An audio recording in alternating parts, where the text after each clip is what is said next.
The south entrance to Giza pyramid and anti-gravity machines used for their construction 36,000 years ago. Ancient alien theory claims humans could not have built the pyramids alone. In some of the old photographs of the Great Pyramid, a slight outline can be seen that is alleged to be the southern entrance to the pyramid. In these 19th and 20th century photographs, when the pyramids were partially covered with sand, this possible southern entrance was at the ground level. Though there is no public information about the alleged entrance, it's mentioned in the book Land of Osiris by the American Egyptologist Stephen Muller. The book says Flinders Petrie, together with American archaeologist J.O. Kinnaman, found the southern entrance to the pyramid. It led to hidden rooms which contained the ancient records of a past civilization and the, quote, anti-gravity machines, end quote, that were used in the construction of the pyramid, as well as records that the pyramid was built over 36,000 years ago. Kinnaman, who was also a biblical scholar, told about it in a lecture to a small audience of Freemasons in Northern California, later recorded on cassette, at the end of his life in 1955. He was born on February 23, 1877, on a farm 11 miles north and 1 mile east of Bryan, Ohio. He was the only child of wealthy parents. His father was a physician and a Harvard graduate. In his childhood, Kinnaman acquired an early interest in antiquities as he gathered arrowheads and other native artifacts all around his parents' farmlands. He graduated from high school at the age of 15 and was licensed as a teacher in the state of Ohio at the age of 16. He was the second youngest student ever admitted to Tri-State College in Angola, Indiana, in 1894. His major was classical course, in which he specialized in Greek and Latin literature, ancient history, philology, and classical archaeology.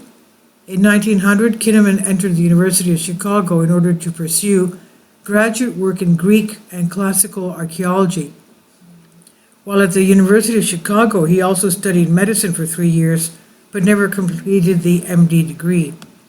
Kinnaman stated in response to this question that he and Petrie agreed that the world was not ready for that information at the time. Stephen Muller explored Petrie's connection to Kinnaman and information about their finds in more detail. Kinnaman claimed that there was no written evidence of their finds in the Great Pyramid because he and Petrie swore to the governments of Egypt and Great Britain until their death not to reveal the details of what they managed to find. At least Petrie kept his word. Kinnaman stated that at the time of their discoveries, it was decided that society was not yet ready to learn about the possibilities of overcoming gravity and the discoveries they made in the Great Pyramid. Although there is no direct evidence of Petrie's friendship with Kinnaman, either in biographies or in letters, there is circumstantial evidence. Thus, Stephen Miller writes that they were both members of the British Foundation for the Study of Palestine. The Victorian Institute of Great Britain and two of Petrie's colleagues regularly contributed articles to the American Antiquarian and Oriental Journal, where Kinnaman was the editor-in-chief. Kinnaman used to claim that archaeology would establish the Bible as a historical as well as a literary document, but only in the pure original form. Spending over 50 years in the field, Kinnaman circled the globe 7 times in the pursuit of knowledge. As a true world explorer, he lived with a remote tribe of Eskimos in the Arctic for 6 months, was captured by Jivaro headhunters in South America, and spent some time with African cannibal tribes. He was also one of the first archaeologists to explore the catacombs of Rome following their rediscovery, was part of the archaeological team that discovered the tomb of Queen of Sheba in Ethiopia. Egyptologists such as Zaki Hawass and Mark Lehner deliberately created an informational scientific background around the pyramids, drowning out alternative theories. Lehner, who at the beginning supported the theory of ancient highly advanced civilization behind pyramid construction, suddenly began to promote the official story, enlisting the support of Zaki Hawass, and received a complete monopoly on the study of the pyramids in Egypt without any restrictions. Lehner also actively refuted Robert Schoch's theory of rain erosion of the Sphinx, arguing that it was some modern erosion. In the 1990s, Robert Schoch proved that the furrows on the body of the Sphinx and on the trenches around it are rain erosion. Such heavy rains capable of leaving such traces of erosion were not in Egypt according to the official chronology of 8,000 years. Kinnaman stated that one of the functions of the Great Pyramid had been a giant radio system. By virtue of the huge crystal stores stored in the chamber 1,100 feet below the bedrock of the Giza Plateau, Egyptian priests could send telepathic messages around the world.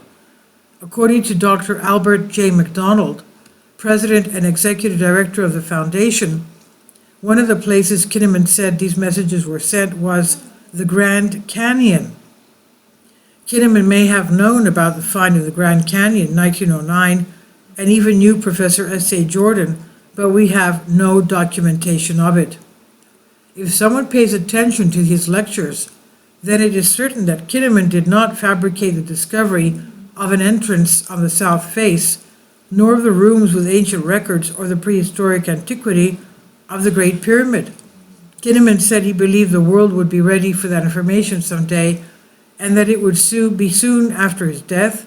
So if there was any southern entrance to the Cheops Pyramid and the secret chamber, then it was wisely protected by the mainstream Egyptologists. Very interesting, isn't it? This is by Vicky Verma and Hausen Weiss on Collective Spark. Please leave your comments, and thank you for your support. Please support my Patreon account. The daily posts are 5 videos daily, and they are totally different from what I have on my YouTube channel. Thank you so much for your support and that you find all my content so interesting. You'll find the Patreon account details in the description box below.